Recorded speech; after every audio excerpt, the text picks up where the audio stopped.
Hi guys and welcome back to the channel Deepak Yadav Education. Welcome to the daily current affairs of 14th of July 2025. तो guys आज है तारीख 14 जुलाई 2025 और है Monday. आज की तारीख से जितने भी मोस्ट इंपॉर्टेंट करंट अफेयर्स बनेंगे वो सभी करंट अफेयर्स इसी एक लेक्चर में आपको मिलने वाले हैं। वो सभी आज की इंपॉर्टेंट खबरें आपको मिलने वाली है जहां से आने वाले एग्जाम में क्वेश्चन बन सकता है। ये वीडियो आपके यूपीएससी और स्टेट पीएससी एग्जामिनेशंस के लिए सबसे ज्यादा इंपॉर्टेंट होता है क्योंकि यहां पर मैं प्रीवियस ईयर क्वेश्चंस भी आपको सॉल्व करवाता हूं।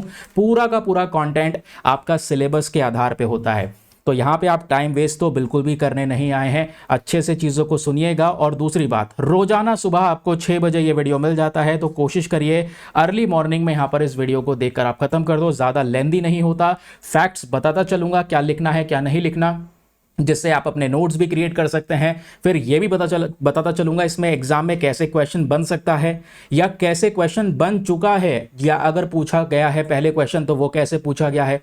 Everything we will cover. आगे बढ़ते हैं। अब सवाल है लेक्चर के पीडीएफ का। पीडीएफ कहाँ से मिलेगा सर? टेलीग्राम पर जाना, वहाँ पे जाकर लिखना दीपक यादव एजुकेशन पीडीएफ। मेरा टेलीग्राम चैनल मिल जाएगा, वहाँ पर 59,000 से ज़्यादा सब्सक्राइबर्स जुड़ चुके हैं। आप भी जुड़कर इन लेक्चर के पीडीएफ डॉक्यूमेंट्स को डाउनलोड कर सकते हो।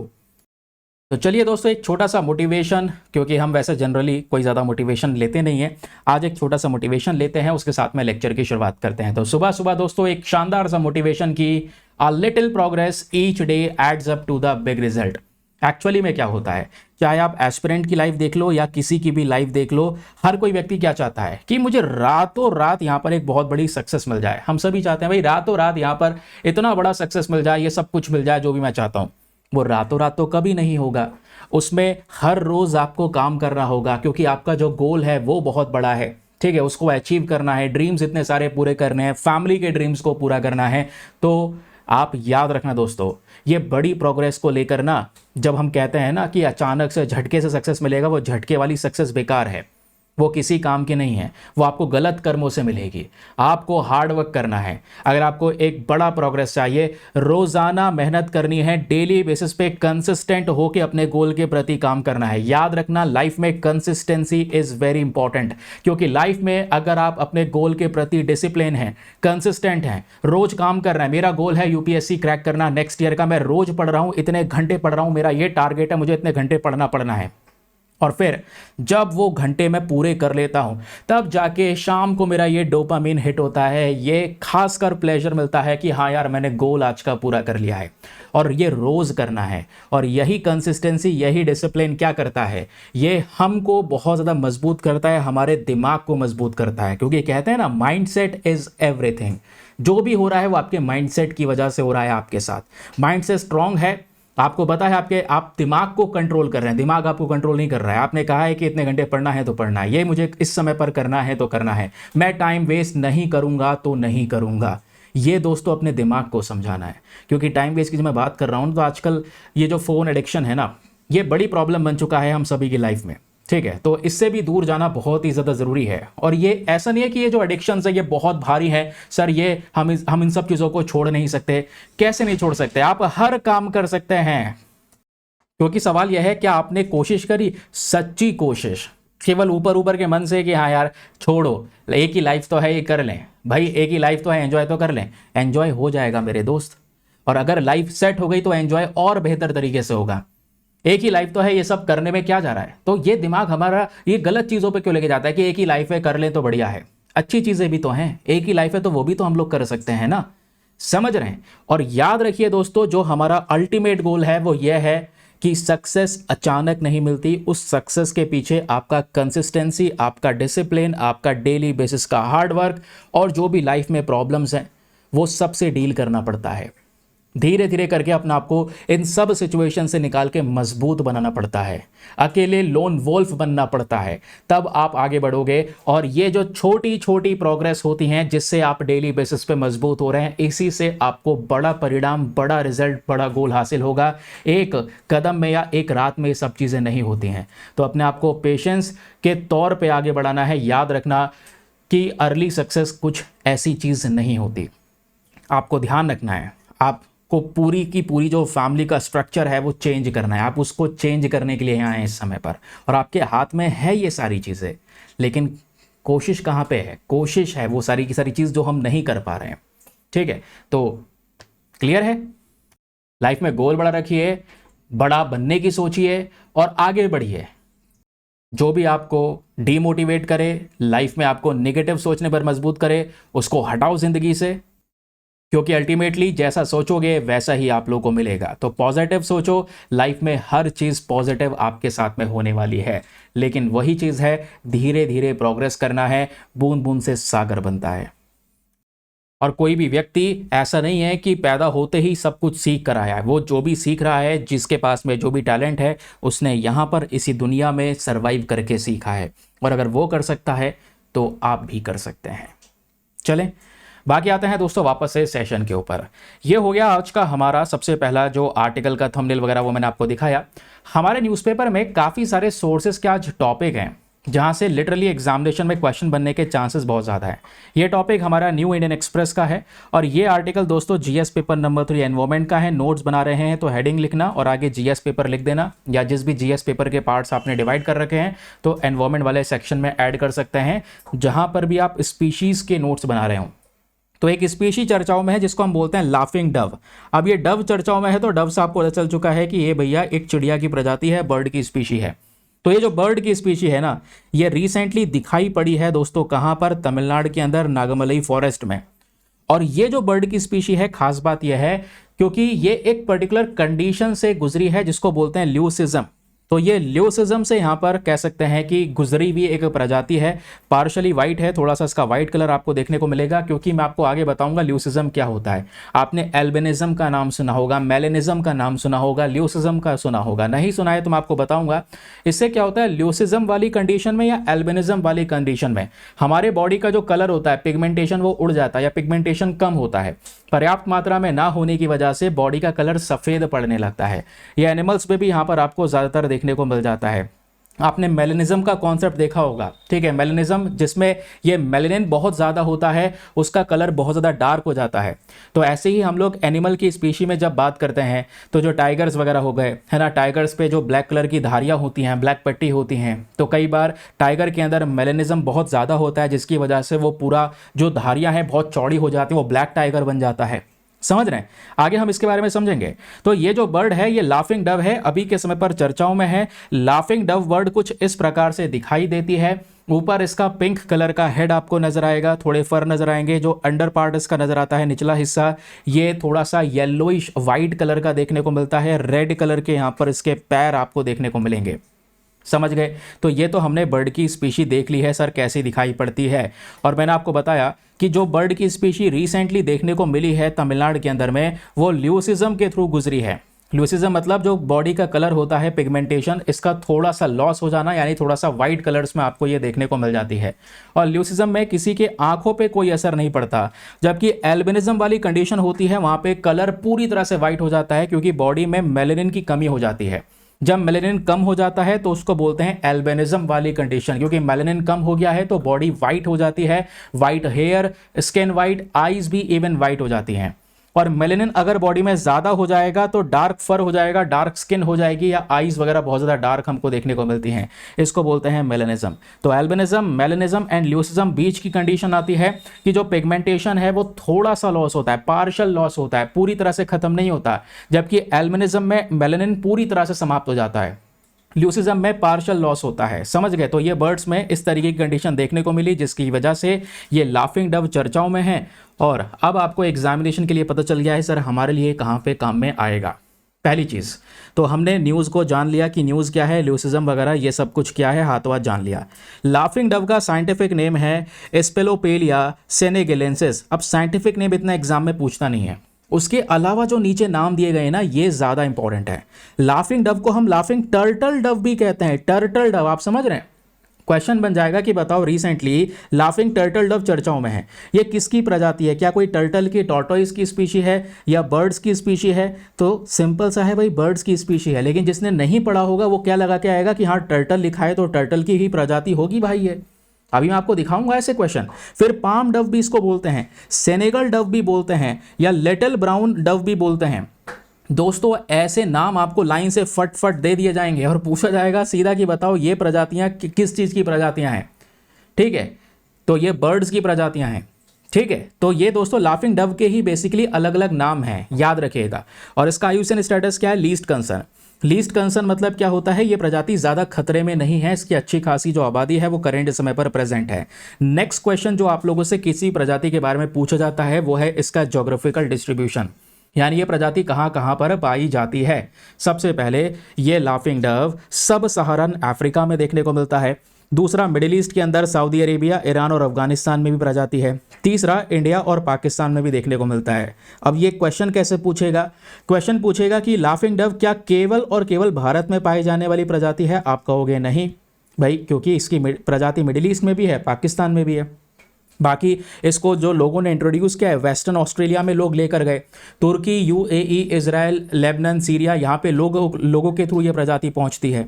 समझ गए? क्लियर हो गया? हैबिटेट की बात करेंगे, इसको रहना कहाँ पे पसंद है? इसको रहना पसंद है सूखे एरिया में। जैसे ज़्यादातर चिड़ियाँ वगैरह देखोगे तो इनको बहुत ज़्यादा जो घने एरिया है वहाँ पे रहना पसंद है। इसको ड्राई स्क्रबलैंड्स में रहना पसंद है। जो सेमी डेजर्ट रीजन, जो बिल्कुल सूखे सूखे जगह हैं, एग्रीकल्चरल एरिया है, वहाँ पे रहना पसंद है। घने जंगल में रहना इसको नहीं पसंद। Not found in dense forest और वेटलैंड्स। ज़्यादातर चिड़िया देखोगे आपको झील वगैरह पे मिल जाती हैं, ये चिड़िया झील पे भी नहीं पाई जाती। इसको जनरली जो सेमी डेजर्ट एरिया है, सूखे एरियाज हैं या खेत वगैरह हैं, वहाँ पे ज़्यादा रहना पसंद है। खेतों में कहीं पर अनाज वगैरह बिखरा हुआ है, बीज वगैरह पड़े हुए हैं, तो उसको ज़्यादातर खाना इसको पसंद होता है लाफिंग डव को। इसका कलर कैसे होता है समझ चुके हैं, है ना? तो वो सब कुछ यहाँ पर मेंशन किया हुआ है। पैर होते हैं रेड कलर के, है ना? इसका जो बैली है वाइट कलर का होता है, वो हम लोगों ने पढ़ रखा है, इसको अभी के लिए छोड़ देते हैं, इतना काम का है नहीं। Behaviour very important. तो जब भी कोई प्रजाति होती है वो 3 चीज़ें पूछता है, याद रखिएगा। पहले तो यहाँ पर पूछेगा उसका जो अलग से कोई नाम है तो वो पूछ लेगा। दूसरा, उसका कंजर्वेशन स्टेटस यानी आईयूसीएन वगैरह के अंदर में कहाँ पर है, वाइल्ड लाइफ प्रोटेक्शन एक्ट में कहाँ पर है। तीसरा यहाँ पर पूछ लेता है डिस्ट्रीब्यूशन, और चौथा उसका बिहेवियर यानी उस प्रजाति का बिहेवियर कैसा है। तो ये जो बर्ड्स हैं, ज़्यादातर बर्ड्स कौन सी होती हैं? माइग्रेटरी होती हैं, जिन्हों लंबे लंबे रास्ते उड़कर जाना, एक देश से दूसरे देश में जाना बहुत पसंद होता है। लेकिन ये वाली जो स्पीशी है दोस्तों, ये नॉन माइग्रेटरी है। ठीक है, नॉन माइग्रेटरी आप समझ गए, क्योंकि ये एक ही जगह पर रहती हैं और एक ही जगह पर टिक कर लंबे समय तक रहती हैं, वहीं पर ब्रीडिंग करती हैं, वहीं पर इनकी पॉपुलेशन बढ़ती है। समझ गए? ज़्यादातर ये ना या तो अकेले दिखाई देती हैं या फिर जोड़ों में दिखाई देती हैं। बहुत बड़ा ग्रुप इनका नहीं होता इस लाफिंग डव का। जब ये बोलती है ना, तो इसकी जो मतलब साउंड है वो थोड़ा सा हंसी की टाइप की है, लाफ्टर टाइप की है, कि हाँ थोड़ा सा हल्की सी हंसी है उसमें, तो इसलिए हम इसको लाफिंग डव कह देते हैं। आईयूसीएन के अंदर मैंने आपको बता दिया लीस्ट कंसर्न कैटेगरी में कवर किया गया है।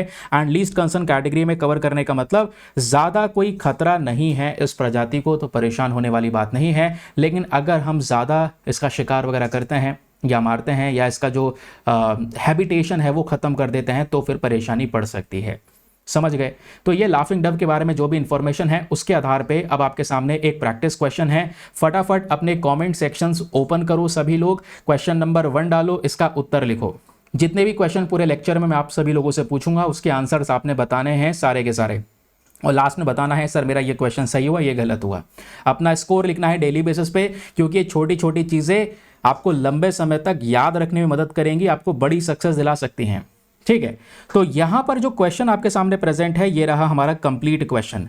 क्वेश्चन कहता है with reference to the laughing dove. Laughing dove के रेफरेंस में आपको ये 3 स्टेटमेंट दिए गए हैं, बताना है इनमें से कौन सा स्टेटमेंट सही है। पहला कहता है कि ये जो लाफिंग डव है ये अफ्रीका और इंडियन सब कॉन्टिनेंट रीजन्स में पाई जाती है। दूसरा, इस चिड़िया को केवल घने जंगल में रहना बहुत ही ज़्यादा पसंद है। तीसरा, इसको आईयूसीएन के अंदर में वल्नरेबल कैटेगरी में कवर किया गया है। तो बताइए दोस्तों इन तीनों में से कौन सा स्टेटमेंट सही है? Option A 1 only, B 1 and 2 only, C 2 and 3 only, या फिर डी तीनों के तीनों सही हैं। मेरे दोस्तों वीडियो को पॉज करो और फटाफट यहाँ पर इसका आंसर नीचे कॉमेंट सेक्शन में लिखो। चलो फिर उसके बाद इसका आंसर मैं आपको बताता हूँ। किस किसने इसका आंसर ऑप्शन नंबर ए दिया है ये बताओ। जिसने भी दिया है उन सभी का आंसर बिल्कुल करेक्ट है। क्यों? अभी तो हमने पढ़ा ये लाफिंग डव अफ्रीका, इंडियन सब कॉन्टिनेंट, पाकिस्तान, मिडिल ईस्ट में भी देखने को मिल जाती है। दूसरा, क्या इसे डेंस फॉरेस्ट घने जंगल में रहना पसंद है? नहीं, इसको ड्राई स्क्रबलैंड में रहना पसंद है या एग्रीकल्चरल एरियाज में रहना पसंद है। तीसरा, क्या इसको आईयूसीएन में वल्नरेबल कैटेगरी में कवर किया गया है? नहीं सर, इसको लीस्ट कंसर्न कैटेगरी में कवर किया गया है, इसकी पॉपुलेशन है अच्छी खासी। That mean second and third को काट देंगे, पहला ऑप्शन हमारा जो है वो बिल्कुल सही हो जाएगा। समझ गए? तो कहोगे ऐसे क्वेश्चन बनते हैं क्या? मतलब ये भी याद रखना पड़ेगा ये घने जंगल में मिलती है या नहीं मिलती है। मैं आपको दिखाता हूँ, थोड़ा पैटर्न मैच करवा देता हूँ कि ताकि आपको फील हो कि सर जो मैंने पढ़ा है ना वो वेस्टेज नहीं है। ऐसे क्वेश्चन आते हैं जो न्यूज़ में चीज़ें होती हैं। फॉर एग्जाम्पल ये यूपीएससी का 2024 का क्वेश्चन है, यानी पिछले साल यूपीएससी वालों ने ये सवाल दे दिया।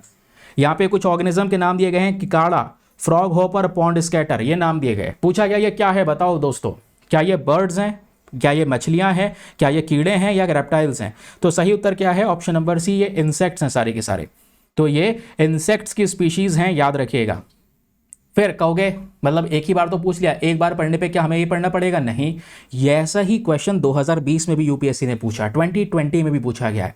आपके सामने एग्जाम्पल है कि with reference to the India's biodiversity, Ceylon frogmouth, coppersmith barbet, grey chinned minivet and white throated redstart, ये सब क्या है? तो कहोगे जैसे हम पढ़ते रहते हैं ना बर्ड्स की अलग अलग प्रजातियों में, हमको तो लगता है ये बर्ड्स की प्रजातियां हैं सारी, और ये सही उत्तर है ऑप्शन नंबर ए, सारी की सारी बर्ड्स की स्पीशीज है। इसलिए बोल रहा हूँ ये हो गया क्वेश्चन का पैटर्न। तीसरा सर आप कह रहे थे घने जंगल में है, ये सब याद रखना जरूरी है। देखो ये लेटेस्ट क्वेश्चन, एक मैंने 2020 का प्रश्न दिखाया, दूसरा 2024 का दिखाया, तीसरा देखो 2025 में यूपीएससी ने यहाँ पर फिर से एक क्वेश्चन पूछा। इसी बार का जो प्रीलिम्स का पेपर हुआ है 25 मई को, उसकी बात कर रहा हूँ। रिगार्डिंग द पीकॉक टेरेंटुला, ये गोटी टेरेंटुला भी कहते हैं, ये एक दोस्तों यहाँ पर आप कह सकते हैं जानवर की प्रजाति है। तो अभी इसी पीकॉक टेरेंटुला को लेकर कुछ स्टेटमेंट दिए गए हैं। पहला, क्या ये ओमनीवोरस क्रुस्टेशियन है? दूसरा, क्या इसका नेचुरल हैबिटेट इंडिया में देखने को मिलता है केवल? तीसरा, इसका जो नेचुरल हैबिटेट है, मतलब ये अपने नेचुरल हैबिटेट में रहती है और ये एक आर्बोरियल स्पीशी, आर्बोरियल मतलब जो पेड़ों पर रहने वाली प्रजाति हो। क्या इसका नेचुरल हैबिटेट इंडिया है? क्या ये केवल और केवल जंगलों वाले हिस्सों में रहती है? ऐसा पूछ लिया गया।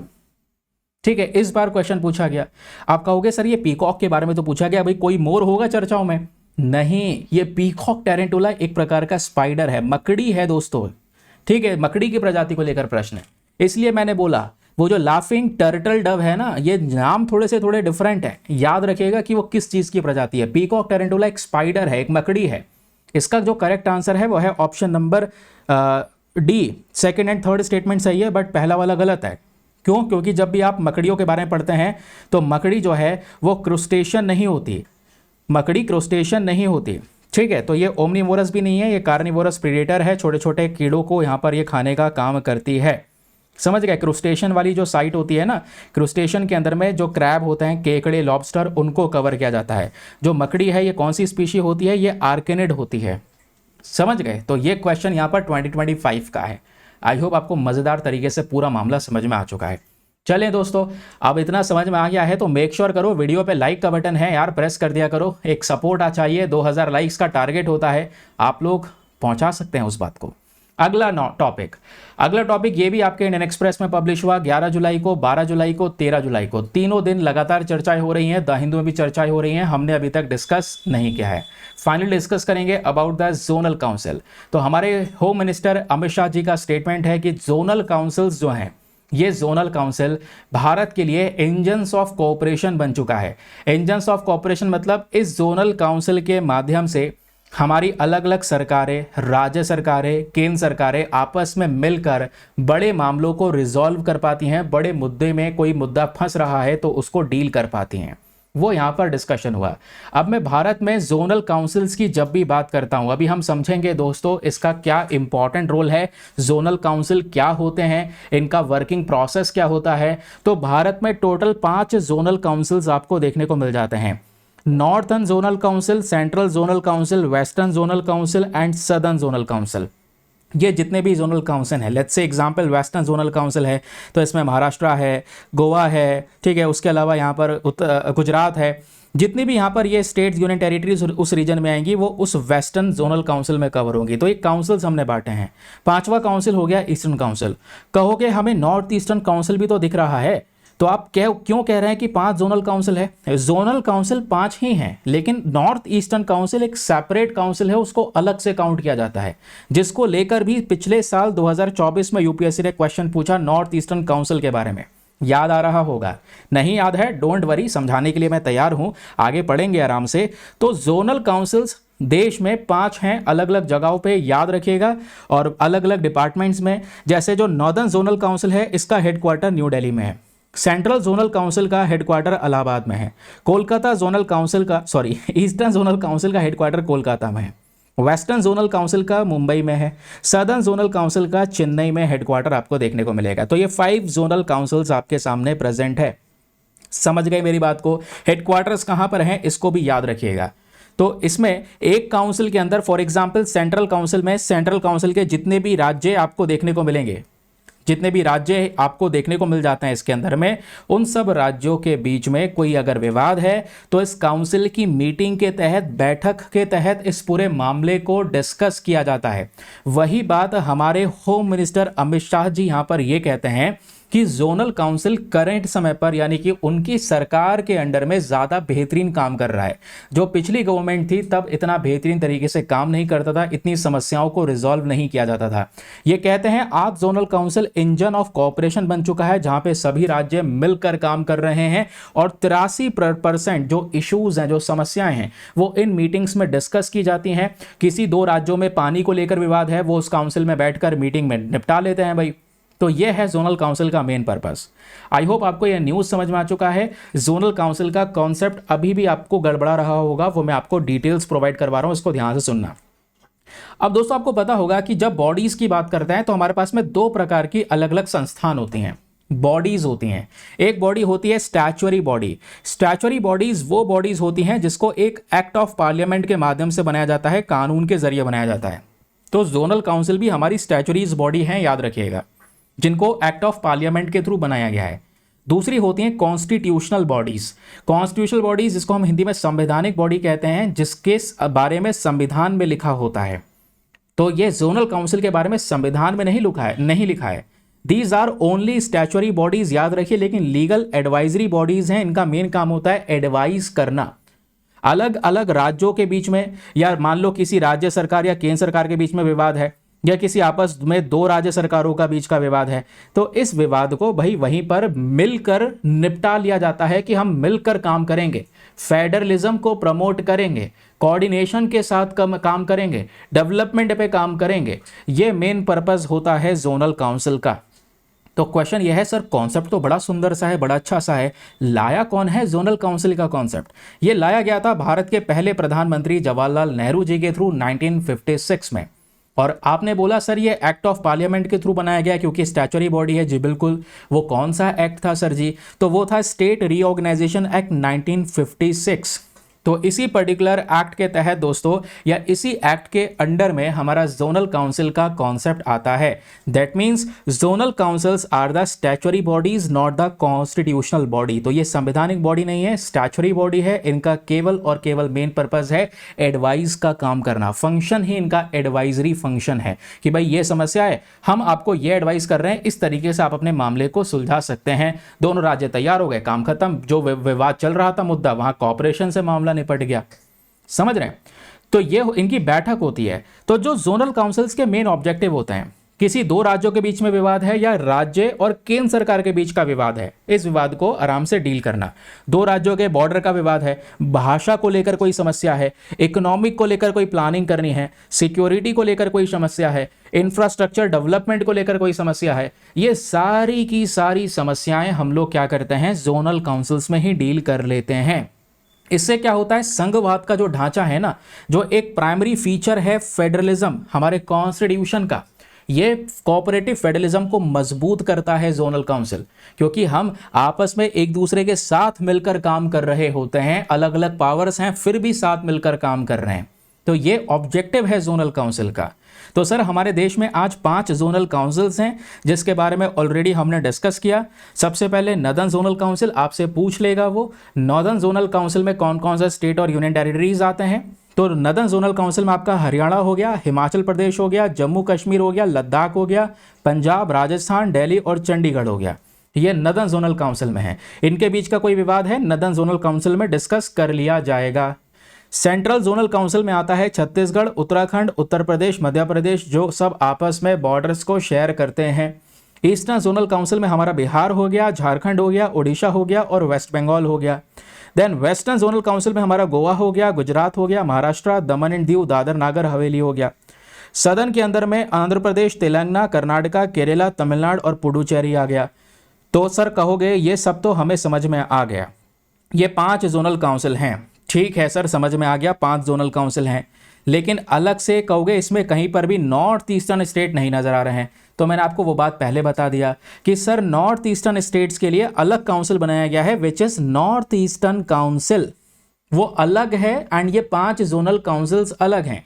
तो आपसे एग्जाम में स्टेटमेंट देकर क्वेश्चन बन सकता है कि बताओ क्या north eastern states are the part of 5 zonal councils, कहोगे नहीं कि these are not the part of these 5 zonal councils, ये इन 5 जोनल काउंसिल का कोई हिस्सा नहीं है north eastern states. North eastern states को अलग से सेपरेट स्टैच्यूटरी बॉडी का टैग मिला हुआ है। स्टैच्यूटरी बॉडी मतलब क्या सर दूसरे एक्ट के माध्यम से बनाया गया है, क्योंकि ये 5 जोनल काउंसिल तो जो स्टेट ऑफ रीऑर्गेनाइजेशन एक्ट है उसके अंडर में आते हैं। ठीक है, तो नॉर्थ ईस्टर्न जोनल काउंसिल कौन से एक्ट के अंदर में आता है? ये आता है दोस्तों नॉर्थ ईस्टर्न काउंसिल एक्ट 1972 के अंडर में, याद रखिएगा। अब नॉर्थ ईस्टर्न के अंदर में सारे नॉर्थ ईस्टर्न स्टेट्स आ जाते हैं। हमारा असम है, अरुणाचल प्रदेश, मणिपुर, मिजोरम, मेघालय, नागालैंड, त्रिपुरा एंड बाद में सिक्किम। सिक्किम बाद में ऐड हुआ। ठीक है, तो ये सारे मेंबर्स आपको नॉर्थ ईस्टर्न काउंसिल में देखने को मिल जाते हैं। आई होप आपको जोनल काउंसिल का स्ट्रक्चर समझ में आ चुका है। लेकिन वेट सर, ये जो जोनल काउंसिल होता है इसमें मेंबर्स कौन कौन से होते हैं? बात यह हो रही है ना कि मीटिंग होती है इनकी, तो मीटिंग में आता कौन कौन है? देखो, पूरे जोनल काउंसिल का पहले तो होगा एक चेयरमैन, और वो जो चेयरमैन होगा वो खुद हमारे गृह मंत्री होंगे। रिसेंटली अभी यहाँ पर गृह मंत्री के थ्रू जोनल काउंसिल्स की मीटिंग की गई है, जिस वजह से वो चर्चाओं में था। चेयरमैन होंगे यूनियन होम मिनिस्टर, और जो वाइस चेयरमैन होंगे वो हमारे जिस भी जोनल काउंसिल के राज्य हैं उन राज्यों के चीफ मिनिस्टर वाइस चेयरमैन बनते हैं, लेकिन रोटेशन से एक एक करके वाइस चेयरमैन बनता है। जैसे आज यहाँ पर यूपी का चेयरमैन कोई बन जाएगा, यूपी के मुख्यमंत्री बन जाएंगे जोनल काउंसिल का चेयरमैन। ठीक है, फिर अगले समय पर जो नेक्स्ट ईयर होगा वो उत्तराखंड के जो चीफ मिनिस्टर है वो बन जाएंगे वाइस चेयरमैन। तो ऐसा रोटेशन चलता रहता है। ठीक है, तो चेयरमैन, वाइस चेयरमैन सर समझ में आ गया।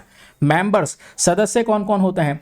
हर एक राज्य से, याद रखना, हर एक राज्य से चीफ मिनिस्टर और प्लस 2 मिनिस्टर्स ये नॉमिनेट किए जाते हैं गवर्नर के माध्यम से, गवर्नर के थ्रू यहां पर लेकर आए जाते हैं।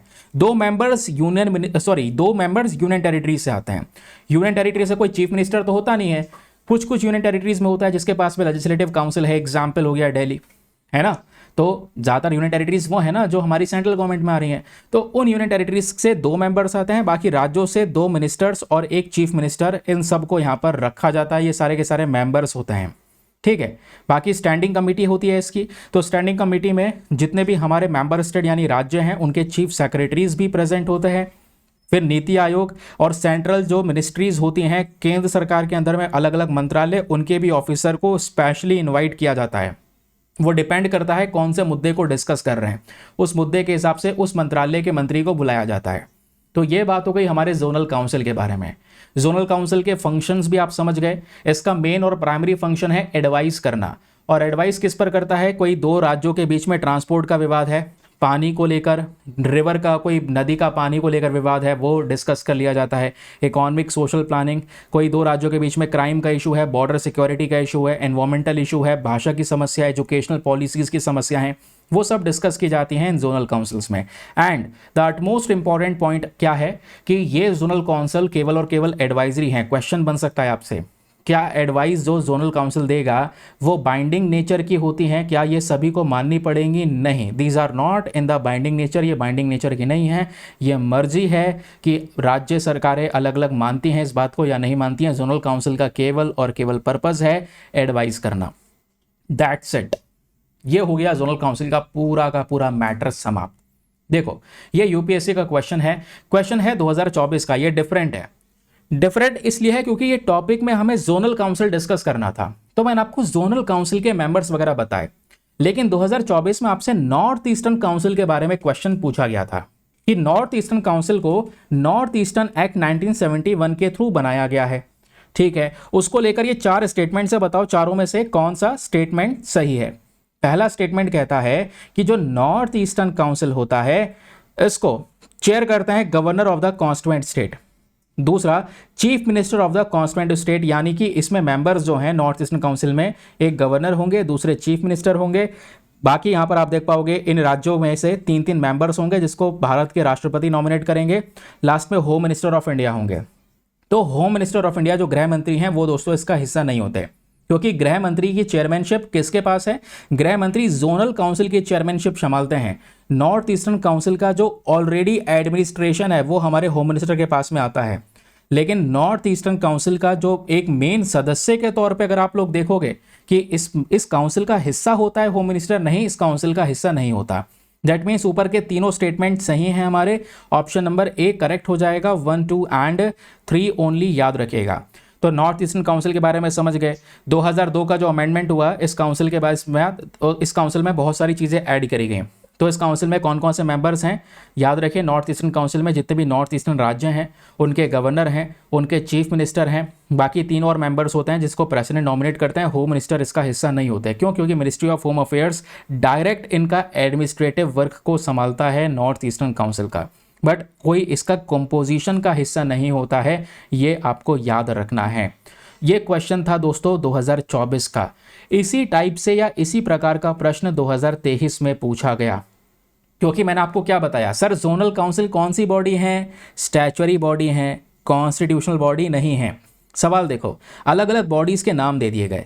National commission for backward classes, national human right commission, national law commission, national consumer disputes redressal commission. पूछा गया चारों, ये जो ऑप्शन है इन चारों बॉडीज में से बताओ कौन कितनी बॉडीज, कितनी, how many of the above are constitutional bodies. संवैधानिक बॉडी कौन कौन सी है? केवल एक, वो भी पहली वाली, national commission for backward classes. बाकी सारी की सारी स्टैचुअरी बॉडी हैं। तो क्वेश्चन के पैटर्न समझ रहे हैं, एक वो तरीका हो सकता है या दूसरा यहाँ पर ये वाला तरीका हो सकता है। चलिए अब इस वाले प्रश्न को अटेम्प्ट कीजिए आप सभी लोग। कमेंट सेक्शन अपने फटाफट ओपन करो, क्वेश्चन नंबर 2 डालो और इस प्रश्न का उत्तर दो। With reference to the zonal council in India consider the following statements. आपको यहाँ पर 3 स्टेटमेंट दिए गए हैं, बताना है तीनों में से कौन सा स्टेटमेंट सही है। पहला कि ये सारे के सारे कॉन्स्टिट्यूशनल बॉडीज हैं और इन कॉन्स्टिट्यूशनल बॉडी को आर्टिकल 263 जो है भारतीय संविधान का, उसके थ्रू बनाया गया है जोनल काउंसिल को। बताओ भाई। दूसरा कहता है जो यूनियन होम मिनिस्टर हैं वो चेयरमैन होते हैं सभी जोनल काउंसिल्स के। तीसरा, नॉर्थ ईस्टर्न काउंसिल इसी 5 जोनल काउंसिल का एक हिस्सा है जिसको स्टेट रीऑर्गेनाइजेशन एक्ट के तहत बनाया गया है। बताओ तीनों में से कौन सा स्टेटमेंट सही है। बहुत ही ज्यादा सरल क्वेश्चन। सरल इसलिए लग रहा है क्योंकि अभी आप पढ़ कर आए, पढ़े नहीं होते तब कहते कि यार ये क्वेश्चन क्या ही है। समझ गए। नीचे ऑप्शंस आपको दिए गए हैं, option number A 1 and 2 only, B 2 only, C 1 and 3 only, या फिर डी 2 एंड 3 ओनली। आंसर दो, वीडियो पॉज करो, मैं आपको आंसर बता रहा हूं इसका। सबसे पहला स्टेटमेंट तो भाई सरासर गलत है। क्यों? कि भाई ये कॉन्स्टिट्यूशनल बॉडी है ही नहीं, इतनी देर से यही बात तो कर रहे हैं। आर्टिकल 263 के अंदर में इंटर स्टेट काउंसिल की बात हो रही है, नॉट दी जोनल काउंसिल। दूसरा स्टेटमेंट क्या होम मिनिस्टर चेयरमैन होते हैं? हाँ बिल्कुल, सभी जोनल काउंसिल्स के चेयरमैन होते हैं। दैट मीन सेकंड स्टेटमेंट सही है। तीसरा, नॉर्थ ईस्टर्न काउंसिल क्या इन 5 जोनल काउंसिल का हिस्सा है? बिल्कुल नहीं, ये हमने क्लियरली पढ़ लिया। Second statement 2 only is the correct answer. समझ गए? क्लियर हो गया? बढ़े आगे। चलिए आगे आते हैं अगले न्यूज़ आर्टिकल की तरफ। एक्सप्लेनेशन आपको मिल जाएगा। और next article is about blood money. ये ब्लड मनी के बारे में ऑलरेडी मैंने आप लोगों को पढ़ा दिया है अपने द हिंदू के वीडियो में, बट द हिंदू के वीडियो में काफ़ी सारे लोगों ने उसको देखा होगा, काफ़ी सारे लोगों ने नहीं देखा होगा। तो मैं आपको समझा रहा हूँ एक और केस। देखो एक छोटा सा केस है, मैं पूरी कहानी नहीं बताऊंगा, बस इतना बता रहा हूँ कि इंडियन एक नर्स है, एक महिला है जिनका नाम है निमिषा प्रिया। येमेन के अंदर में किसी व्यक्ति के अपने बिजनेस पार्टनर का मर्डर कर दिया है इन्होंने, अनइंटेंशनली, जानबूझ के नहीं, तो मर्डर हो गया है। मर्डर बेसिकली यहाँ पर क्या है, उसको कीटामाइन खिला दिया था, क्योंकि उस व्यक्ति के थ्रू बोला जा रहा है कि इनके साथ काफ़ी धोखाधड़ी करी गई, तो उसको बेहोश करके बस ये आना चाहती थी येमेन से, क्योंकि इनका पासपोर्ट वगैरह सब उसने अपने पास रख लिया था। उस व्यक्ति को बेहोश करने के लिए कीटामाइन दिया इन्होंने, लेकिन कीटामाइन की डोज बढ़ गई। डोज बढ़ने की वजह से उस व्यक्ति की मृत्यु हो गई। इन्होंने भागने की कोशिश करी और ये निमिषा प्रिया सऊदी के बॉर्डर पर पकड़ी गई। पकड़ने के बाद में येमेन में ले जाया गया। येमेन की सरकार ने इनको फांसी की सज़ा सुना दी है। आज 13 जुलाई है, लगभग 3 जुलाई बाद 16 जुलाई को इनको फांसी की सज़ा होने वाली है, जिस वजह से यहाँ पर यह केस चर्चाओं में है। और ये बच सकती हैं केवल और केवल एक चीज की वजह से। अभी इनकी मृत्यु डिपेंड करती है ब्लड मनी पर। अगर ये ब्लड मनी तय हो जाती है तो दोस्तों यहां पर ये बच जाएंगी, फांसी की सजा को माफ कर दिया जाएगा। अगर ब्लड मनी यहां पर तय नहीं हुई तो इनको फांसी की सजा हो सकती है। इंडिया इंटरवेंशन करने की कोशिश कर रहा है, इंटरनेशनल लॉयर्स लगे पड़े हैं इस केस को देखने के लिए। लिटरली द हिंदू के अंदर पूरा एक सेक्शन कवर किया गया है अबाउट दिस ब्लड मनी। ये पूरा का पूरा पेज देखोगे, ये निमिषा प्रिया की मदर हैं जो यमन गई हैं, कोशिश कर रही हैं अपनी बच्ची को बचाकर वापस से इंडिया लेकर आए। तो आखिरकार ये मैटर है क्या रिगार्डिंग ब्लड मनी, आइए जरिए दोस्तों मैं आपको इसके बारे में समझाता हूं बहुत ही ज़्यादा विस्तार से और बहुत ही ज़्यादा बढ़िया तरीके से। जब हम बात करते हैं ब्लड मनी के बारे में तो ये न्यूज़ में क्यों है, पहली चीज़ तो आपको ये पता होना चाहिए। तो न्यूज़ में इसलिए है क्योंकि यहाँ पर केरला से एक नर्स हैं, ठीक है, जो मैंने आपको बताया उनको मृत्युदंड मिल चुका है यमन के अंदर में, जिस वजह से चर्चाओं में है। अब दुनिया भर का जो अटेंशन है वो इस केस पर आ चुका है, सभी लोग जानने को लगे पड़े हैं ब्लड मनी होती क्या है। देखो जो ये ब्लड मनी है ना, ये कुछ ऐसे इन देशों के अंदर में प्रेजेंट है जिसमें इस्लामिक शरिया लॉ लगता है, शरिया लॉ को जो फॉलो कर रहे हैं। तो उन देशों में ब्लड मनी है, इसको दिया कहते हैं, याद रखना दिया कहते हैं अरेबिक में। इस मामले से एक इंसान बच सकता है। फॉर एग्जाम्पल निमिषा प्रिया के केस में जो हुआ है, तो निमिषा प्रिया ने अपने बिजनेस पार्टनर का जो अनइंटेंशनली यहाँ पर मर्डर कर दिया है, बिजनेस पार्टनर की जान जा चुकी है। तो बिजनेस पार्टनर के जो परिवार वाले, बिजनेस पार्टनर के परिवार वाले यानी इस विक्टिम के जो फैमिली है, VF लिख देता हूँ मैं, विक्टिम की फैमिली। तो ये जो विक्टिम की फैमिली है दोस्तों, अगर ये तैयार हो जाती है, ये निमिषा प्रिया से कहती है कि हमको इतना पैसा दे दो, ठीक है, इतना पैसा दे दो और हम चाहते हैं कि आपको सज़ा ना हो, आपकी फांसी की सज़ा ना हो, ठीक है। तो इस आधार पे निमिषा प्रिया वो पैसा अगर विक्टिम की परिवार को दे देती हैं तो इनको छोड़ दिया जाएगा, ये फांसी से बच जाएंगी। लेकिन ये डिपेंड करता है ब्लड मनी के ऊपर, ये विक्टिम फैमिली के ऊपर। विक्टिम फैमिली उस ब्लड मनी को एक्सेप्ट कर रही है, मांग रही है या नहीं मांग रही है। इसको एक तरीके से फाइनेंशियल कंपनसेशन भी कहा गया है। तो निमिषा प्रिया यहाँ ये मुआवजा अगर परिवार को दे देती हैं, ठीक है, यानी कि एक फाइनेंशियल कंपनसेशन जो ऑफेंडर देता है विक्टिम के परिवार को, किस केस में, या तो मर्डर के केस में, या जानबूझ के ना मारा गया हो लेकिन व्यक्ति की डेथ हो गई है, या कल्पेबल होमिसाइड एक और मर्डर के केस में। तो मर्डर के केस में अगर विक्टिम का परिवार कह देता है कि ठीक है छोड़ दो इसे, बस हमें कुछ पैसा चाहिए, कंपनसेशन चाहिए, तो ठीक है छोड़ दिया जाएगा। लेकिन अगर विक्टिम की फैमिली चाहती है सज़ा चाहिए तो विक्टिम की फैमिली की सुनी जाएगी, उस व्यक्ति को फांसी की सज़ा मिलेगी। तो दोस्तों इसका लीगल बेसिस क्या है, यानी ब्लड मनी का कॉन्सेप्ट किस आधार पे काम करता है इन देशों में, इस्लामिक शरिया लॉ के आधार पे काम करता है, याद रखिएगा। जो इस्लामिक जूरिस्प्रूडेंस है, फिकह जिसको हम बोलते हैं, या स्पेशली हनाफी या दूसरे और सुन्नी स्कूल्स ऑफ लॉ आते हैं इस्लाम में, ठीक है, वहां से दोस्तों ये ब्लड मनी का कॉन्सेप्ट निकल कर आता है। और कुछ देश हैं जो इस ब्लड मनी के कॉन्सेप्ट को फॉलो करते हैं। शरिया जो है वहां पे लीगल सिस्टम का हिस्सा है, जैसे एग्जाम्पल है Saudi Arabia, Yemen, Iran, Pakistan, UAE, सभी जगह पर यह कॉन्सेप्ट फॉलो होता है। तो सर ब्लड मनी का पर्पस तो हमें समझ में आ गया है, उस पर्पस को गलत मत ले जाइएगा। पर्पस केवल इतना ही है कि भाई जो विक्टिम का परिवार है उसको मुआवजा दिया जाए, क्योंकि विक्टिम ने के परिवार ने अपने एक परिवार के सदस्य को खोया है, तो मुआवजा मिल जाएगा। अब वो डिपेंड करता है विक्टिम के परिवार को कि विक्टिम का परिवार माफ करेगा या नहीं। ये ऐसा नहीं है कि एक इंसान के मर्डर के लिए केवल प्राइस पे किया जाए, ऐसा यहां पर इसको नहीं समझा जाएगा। दूसरा याद रखना, ये एक तरीका होता है जहां पे हम समझते हैं कि किसी व्यक्ति को डेथ पेनल्टी से बचाया जा सकता है। जो तरीका बेटर है, किसी व्यक्ति को माफ किया जा सकता है, लेकिन डिपेंड परिवार वालों पे करेगा। तीसरा फॉरगिवनेस, जो क्षमा है दोस्तों, इसको ये बढ़ावा देता है, ठीक है, उसको और ज्यादा ऊपर दिखाता है कि जो क्षमा है ये और भी बड़ी चीज है, आप क्षमा कर सकते हैं चाहें तो, समझ गए। लेकिन ये वर्क कैसे करता है, देखो ये जो वर्क करता है, जैसे फॉर एग्जांपल शरिया के अंडर ये मर्डर के लिए केवल काम करता है, केवल मर्डर के लिए। अब इसमें ऑप्शन अवेलेबल है, एक ऑप्शन होता है किसास, जो आपने अभी समझा ना ब्लड मनी, इसको हम दिया भी कहते हैं, कंपनसेशन, ठीक है। एक होता है किसास, किसास मतलब बदला लेना, कि भाई इसने हमारे परिवार के सदस्य को मारा, इसको भी दंड मिले, इसको भी फांसी की सजा दो, वो होता है किसास, यानी रेट्रिब्यूशन, मतलब मौत के बदले मौत, एग्जीक्यूशन। दिया जो होता है ये ब्लड मनी होता है, कंपनसेशन की मुआवजा दे दो, हम माफ करते हैं, छोड़ दिया जाए इनको, ठीक है। तीसरा फॉरगिवनेस विदाउट दिया, एक ऐसा भी हो सकता है विक्टिम की फैमिली यहां पर कुछ ज्यादा दयालु है, वो ये कह रहे हैं कि ठीक है माफ कर दो, इसे छोड़ो, अनइंटेंशनल तरीके से यहां पर हो गया है, सब कुछ माफ कर दो, हम कोई कंपनसेशन भी नहीं चाहते, एक केस ये भी हो सकता है। ये 3 तरीके हो सकते हैं, 3 ऑप्शंस अवेलेबल होते हैं, ठीक है, इन लॉज के अंदर में, याद रखिएगा। तो आपके दिमाग में एक सवाल आएगा कि मान लो यहां पर विक्टिम की फैमिली तैयार हो गई पैसा लेने के लिए, तो ये सारी पावर विक्टिम के परिवार के हाथ में है, तो क्या उसके बाद बिल्कुल माफ कर दिया जाएगा, वो व्यक्ति खुला घूम सकता है? नहीं, ऐसा नहीं है। वहां की जो सरकार है फिर भी पनिशमेंट दे सकती है। पनिशमेंट मतलब कुछ समय के लिए जेल में रखा जा सकता है उस व्यक्ति को, फाइन उस पर लगाया जा सकता है, पेनल्टीज लगाई जा सकती हैं पब्लिक ऑर्डर को डिस्टर्ब करने के लिए। तो ऐसा नहीं है कि अगर दिया एक्सेप्ट, ये जो कंपनसेशन है वो एक्सेप्ट हो जाएगा तो उसके बाद में सीधा छोड़ दिया जाएगा। समझ रहे हैं?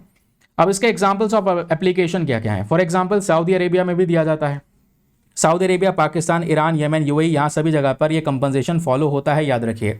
इंडिया में क्या पोजीशन है ब्लड मनी को लेकर? नहीं नहीं नहीं नहीं, इंडियन लॉ में कहीं पर भी किसी प्रकार से ब्लड मनी को कोई भी रिकग्निशन नहीं मिला है, याद रखना। भारत में सारी चीजें नियम के आधार पर हैं, इंडियन पीनल कोड और CrPC, code of criminal procedure. अब इनके नाम चेंज हो चुके हैं, ये आपको पता है, बीएनएस वगैरह सब कुछ चेंज हो चुका है, नए लॉज आ चुके हैं। तो ये किसी भी लॉ के अंदर में ये दिया, ये कंपनसेशन वाला कॉन्सेप्ट अलाउ नहीं किया गया है। अगर मर्डर हुआ है तो मर्डर नॉन कंपाउंडेबल ऑफेंस है। नॉन कंपाउंडेबल ऑफेंस मींस इसको कोई प्राइवेटली सेटल नहीं किया जा सकता। अब मर्डर क्या है तो भाई सजा तो मिलेगी। तो इंडिया में जो कॉन्सेप्ट फॉलो होता है ये ब्लड मनी का नहीं, ये प्ली बार्गेनिंग का होता है। अगर किसी ने मान लो कोई छोटा मोटा अपराध किया है तो थोड़ा सा वो कह सकते हैं कि रिक्वेस्ट कर सकता है अपने सजा को कम करने की, ठीक है। लेकिन वो छोटे ऑफेंस के लिए, ऐसा अपराध जिसमें 7 साल से कम की सजा मिल रही है, समझ रहे हैं, तो इसमें भी जो विक्टिम वगैरह है कंपनसेशन दिया जा सकता है, लेकिन इसके लिए प्ली बार्गेनिंग करनी पड़ती है। समझ रहे हैं? क्लियर हो गया? लेकिन ये जो आपको याद रखना है, जो ये मर्डर है ना उसके लिए अलाउ नहीं किया गया है, केवल छोटे अपराध के लिए है। जबकि कुछ कंट्रीज में, येमेन वगैरह में देखोगे तो क्या है, मर्डर के लिए अलाउ किया गया है। मर्डर हो, रेप, क्राइम अगेंस्ट वेमेन, ये सब कुछ चीजें हैं दोस्तों, इनके लिए इंडिया में ये सब चीजें अलाउ नहीं है, ठीक है। मर्डर वगैरह के लिए केवल इन कंट्रीज में अलाउ है, सम कंट्रीज के अंदर में जो ब्लड मनी का कॉन्सेप्ट है। आई होप आपको ये क्लैरिटी मिल चुकी है। नाउ चलिए यहां पर एक क्वेश्चन को अटेम्प्ट कीजिए। मैं आपके सामने एक प्रश्न रख रहा हूं, इसका आंसर आप सभी लोगों को देना है इंटरेस्टिंग वे में। क्वेश्चन क्या कहता है? With reference to the concept of blood money under the Islamic law consider the following statements. आपके पास में 3 स्टेटमेंट है, बताना तीनों में से कौन सा स्टेटमेंट सही है। पहला, ये जो ब्लड मनी है ये एक प्रकार का फाइनेंशियल कंपनसेशन है जो एक्यूज्ड पे करता है विक्टिम के परिवार को, अगर विक्टिम के परिवार में से किसी फैमिली मेंबर का मर्डर कर दिया है या उसका नुकसान पहुंचाया है। दूसरा कहोगे, जो ब्लड मनी है ये एक्सेप्ट करना विक्टिम के परिवार के ऊपर है, कंप्लीटली उसके ऊपर है, ठीक है। और याद रखना कि विक्टिम के परिवार अगर क्षमा कर देता है तो उसको किसी भी प्रकार की सजा नहीं मिलेगी, वहां की सरकार भी कोई सजा नहीं देगा। क्या ऐसा है? तीसरा, इंडिया का जो लीगल सिस्टम है ये भी फॉर्मल तरीके से रिकग्नाइज करता है और अलाउ करता है ब्लड मनी के इस्तेमाल को कुछ कुछ क्रिमिनल केसेस में, कदापि नहीं, ठीक है। याद करो दोस्तों, यहां पर इसका स्टेटमेंट क्या होना चाहिए, कौन सा इसका आंसर करेक्ट होना चाहिए। तीनों स्टेटमेंट समझ लिए, ऑप्शंस आपके सामने प्रेजेंट हैं, 1 ओनली, 2 ओनली, 3 ओनली, या तीनों सही हैं। इसमें केवल और केवल पहला वाला सही है, ब्लड मनी का कॉन्सेप्ट जो आपको समझाया गया, फाइनेंशियल कंपोजिशन वाला कॉन्सेप्ट। बाकी 2 कॉन्सेप्ट्स आप देखोगे, 2 स्टेटमेंट देखोगे, दोनों के दोनों गलत हैं, क्योंकि ब्लड मनी को विक्टिम का परिवार एक्सेप्ट कर ले, ठीक है, लेकिन क्या उसके बाद वहाँ की सरकार कोई सज़ा नहीं दे सकती? ऐसा नहीं है, दे सकती है, पेनल्टी या सज़ा वगैरह, उसको जेल वगैरह में रखा जा सकता है। और इंडिया किसी प्रकार से कोई रिकग्निशन नहीं देता ब्लड मनी को। तो याद रखिएगा, ये सारे के सारे आर्टिकल्स बहुत इंपॉर्टेंट है। आज के करंट अफेयर्स का यहीं पर होता है गेम ओवर। समाप्त करते हैं आज के सेशन को, मिलते हैं आप लोगों से फिर से कल के वीडियो में। सुबह सुबह 6 बजे तैयार रहना, रोजाना आपको ये वीडियो मिलेगा। आज के लिए bye bye, have a nice day, thank you and जय हिंद।